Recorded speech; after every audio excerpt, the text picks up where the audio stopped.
라디오. 우리 지역 사회적 경제 기업들을 소개하고 더불어 함께 살아가는 방법을 찾아보는 하이 동행 시간입니다. 오늘은 마을 공동체 활동을 기반으로 탄생한 우리 지역 협동조합 가운데 하나죠. 이 숲에 그린 협동조합의 조선주 대표 전화로 만나보겠습니다. 대표님 안녕하세요. 네, 안녕하세요. 네, 반갑습니다. 네. 숲에 그린 협동조합 이름도 참 예쁜데요. 무슨 일을 하는 곳인지부터 소개를 좀 해주시겠어요? 숲에 그린 협동조합은요, 숲에 그리는 각자의 꿈을 응원한다는 의미입니다. 예. 그래서 경력단절 여성과 그다음에 정년퇴직 여성, 다문화 이주 여성들이 모여서 연대를 통해서 자존감을 회복하려고 하고 있고요. 마을 공동체 활동을 한 8년간을 했었어요. 그래서 네. 여성 가족 친화 마을 활동들을 했던 활동가들이 모여서 지금은 협동조합을 만들었습니다. 이제 그때 역량 강화를 했던 부분들이 비누를 만드는 거, 그다음에 수공예품, 특히 이제 천을 활용해가지고 만드는 업사이클 제품들을 많이 만들었었고요. 그래서 지금은 환경교육 서비스, 그다음에 수공예품 판매, 플리마켓, 박람회 이런 활동들을 하고 있습니다. 네, 그럼 숲에 그린 협동조합의 구성원들은 모두 여성분들인가요? 네네, 그렇습니다. 그렇군요. 제가 앞서 마을 공동체 활동에서부터 시작을 했다고 잠깐 소개를 해드렸는데 이 네. 숲에 그린 협동조합이 만들어지기까지 어떤 과정들이 있었을까요? 네, 저희가 처음으로, 저도 경력단절 여성인데요. 예. 저희가 쌍둥이를 낳고 한 5년 동안 집에 있었어요. 그래서 네. 사회생활을 다시 처음 하게 된 계기가 우리가 이제 각종 소모임들 있잖아요. 그리고 네네. 이제 여러 가지 수업들이 있는데 무료로 커피 수업을 받으러 갔다가 거기서 만났던 사람들이 모여서 지금은 하고 있고요.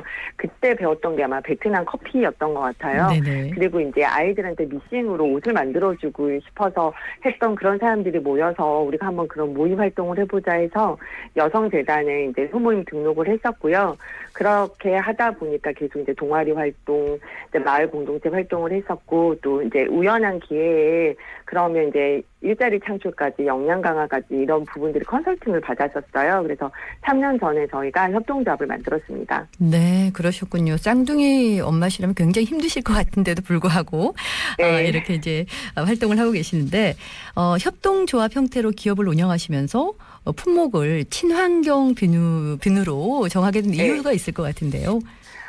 실은 제가 아이를 낳을 때 좀 어려움이 있었어요. 네네. 저희 아이들이 아토피도 있고 이제 태어도 있었는데 네네. 저만 그런 게 아니고 저희랑 같이 이제 활동했던 분들 어머님들이 건강에 되게 관심이 많았었거든요. 네네. 그래서 되도록이면 이제 화학적인 것들을 배제한 먹거리라든지 화장품이나 비누, 세제 이런 데에 관심을 가졌고 그거를 하다 보니까 이렇게도 저렇게도 만들어 보고 또 이제 특허도 받고 해서 여기까지 오게 됐습니다. 근데 딱 지금 시기하고 잘 맞아서 네네. 제로 웨이스트라든지 친환경이라든지 이런 부분하고 딱 맞아 떨어져서 저희한테는 참 다행이라고 생각하고 있습니다. 네, 소비자들의 반응도 좋지 않을까 싶은데요. 판매 실적이라든지 좀 어떻습니까? 저희가 맨 첫해 협동조합 만들어서 사회적 기업 육성 사업을 했었거든요. 네. 그때 한 해 매출이 1,500만 원이었는데 1년 있다가 4,500만 원, 와. 지금 같은 경우에는 1억이 딱 넘었어요. 네네. 그래서 작년에 이제 저희가 조합원들이 한 12명 정도 됐는데 네. 각각의 박람회, 프리마켓, 환경교육 이런 것들 되게 많이 나가서 한 2.8배 정도는 성장하고 있는 것 같아요.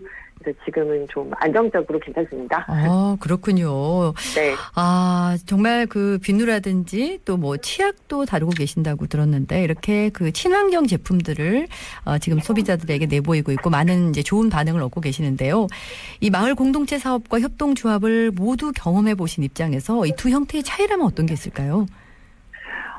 마을 공동체는 기본적으로 우리가 마을과 나눔과 네트워크 이런 것들이 굉장히 중요했었고 제가 육성사업 통해서 협동조합으로 넘어갔었을 땐 실은 그게 되게 장애 요인이 될 거라고 여러분들이 지적을 했었어요. 네. 네, 협동조합이라고 하는 거는 말은 협동조합이지만 이윤을 창출해야 되는데 마을 활동가들이 모여서 하는 것은 되게 어렵지 않겠냐 했었거든요. 근데 그런 마인드를 버려라고 했지만 오히려 거기에서 되게 여러 가지 시행착오를 거쳐서 지금 생각을 해보면 또 우리가 사회적 기업들한테 ESG 경영에서 마을하고도 접점을 찾고 지역사회와 네트워크를 하라고 하잖아요. 그런 부분에서는 좋은 것 같아요. 그래서 네. 처음에는 둘 다 어렵지만 그리고 시작이 어렵고 결과가 다를 수 있지만 연대를 통해서 연결됐고 사회와 지속적인 소통을 한다는 차원에서는 둘 다 좋은 것 같다는 생각이 들었습니다. 예, 그렇군요. 특히 숲의 그린 협동조합의 경우는 공유, 나눔 문화 확산을 위해서 여러 가지 활동들을 해오고 있는 것으로 알고 있는데요. 네네. 그동안 어떤 활동들을 해오셨을까요? 저희가 3년 전에 광주시에서 하는 공유기업에 지정이 됐어요. 그래서 네네. 지금 올해가 3년 차인데요. 환경 취약계층이라고 해가지고 우리가 친환경 물품이나 오히려 이런 부분들을 덜 쓰고 관심이 없는 계층들이 있거든요. 그래서 그분들한테 지속적으로 세대 나눔을 하고 있어요. 네. 작년 같은 경우에는 저희가 지금 남구 행암동에 위치하고 있는데요. 한부모 가정 110세대에게 비누랑 이렇게 다른 여러 가지 세제들을 기부했거든요. 네. 그래서 되도록이면 환경 취약계층들한테 친환경 세제 또 제로웨이스트 용품 같은 것들을 나누고 쓰는 방법들을 알려드리고 그런 활동들을 하고 있습니다. 그러시군요. 그런데 이제 숲의 그린 협동조합을 운영하시면서 이 보람을 네. 느끼는 순간도 많이 있으실 것 같습니다. 언제 가장 보람을 느끼셨어요?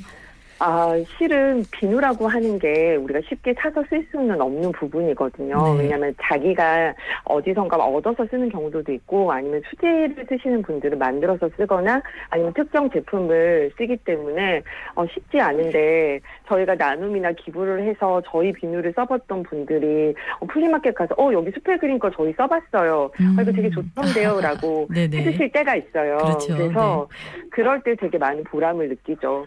직접적으로 저희가 홍보비가 많아서 홍보를 할 수는 없지만 사람들한테 입소문이 나가지고 또 연결이 되고 또 활동들을 하고 하는 게 저는 좋습니다. 네, 소비자들께 좋은 반응을 얻고 또 알아봐 주시니까 더 큰 네. 보람을 느끼실 것 같은데요. 이 숲의 그린과 같은 방식으로 협동조합을 운영해 보고 싶은 분들도 계실 것 같습니다. 조언하고 싶은 부분이 있을까요? 협동조합은 여러 구성원들이 모여있기 때문에 의사결정 구조가 되게 서로 간에 굉장히 깊은 신뢰가 있지 않으면 어렵습니다. 그래서 협동조합을 만드실 때는 너무나 많은 구성원보다는 한 4-5명 정도 해서 서로 간의 신뢰와 그다음에 앞으로의 비전이라든지 목표 같은 것들을 계속 쌓아가면서 처음에는 이제 힘들더라도 그런 조율이 굉장히 중요한 것 같아요. 그래서 그 조직 안에서의 서로의 네트워크와 신뢰, 믿음 이런 것들을 쌓아서 성장할 수 있었으면 좋겠습니다. 네, 무엇보다 구성원들의 신뢰가 중요하다는 네. 말씀을 해주셨는데요. 이 숲의 네. 그린 협동조합 앞으로의 활동이 기대가 됩니다. 앞으로의 감사합니다. 계획이나 바람이 있으시면 끝으로 한 말씀 부탁드리겠습니다. 저희가 아직은 안정적인 수익 모델이 없어요. 그래서 굉장히 소품종, 다품종 소량 생산을 많이 하고 박람회나 이렇게 부스들을 되게 많이 운영을 했었거든요. 근데 이제 그것보다는 저희 협동조합을 대표할 수 있는 대표 상품을 만들어가지고 이제 그거에 대한 비즈니스 모델도 세우고 그것이 좀 안정적인 기반이 돼서 조합원도 좀 늘었으면 좋겠다는 생각이 있습니다. 네, 앞으로 하실 일이 많을 것 같습니다. 네. 네, 다양한 방식으로 공유와 나눔을 실천하고 있는 숲의 그린 협동조합 앞으로 행보도 열심히 응원하겠습니다, 대표님. 네, 감사합니다. 네, 고맙습니다. 지금까지 우리 지역 사회적 경제기업 숲의 그린 협동조합의 조선주 대표와 함께했습니다. 잠시 교통제보 전해드리겠습니다. 공사 소식이 들어와 있는데요. 이 서암대로 중흥 삼거리에서 서방 사거리 방향 안보회관 1차로를 막고 크레인을 동원해서 공사가 진행 중이라고 합니다. 강병태 통신원께서 제보 주셨고요. 그리고 애청자분께서 제보 주셨는데요. 국도 1호선 빛가람 장성로 나주 혁신도시에서 목포 방향 이 부덕 교차로 목간 지점 1차로에 현재 화물차가 고장으로 서 있다고 합니다. 이 구간 지나실 때 주의해서 운전하셔야 되겠습니다. 고맙습니다.